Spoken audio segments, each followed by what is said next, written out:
পবিত্র কোরআনের সূরা আল ইমরানের ২৬ নম্বর আয়াতে আল্লাহ সুবহানাহু তাআলা বলেছেন, তিনি যাকে ইচ্ছা ক্ষমতা দান করেন, আবার যার কাছ থেকে ইচ্ছা ক্ষমতা ছিনিয়ে নেন।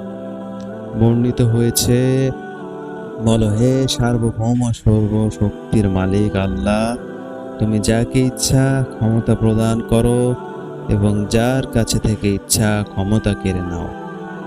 যাকে ইচ্ছা তুমি সম্মানিত করো আর যাকে ইচ্ছা তুমি হীন করো। কল্যাণ তোমারই হাতে, নিশ্চয় তুমি সব বিষয়ে সর্বশক্তিমান। সূরা আল ইমরান আয়াত ২৬।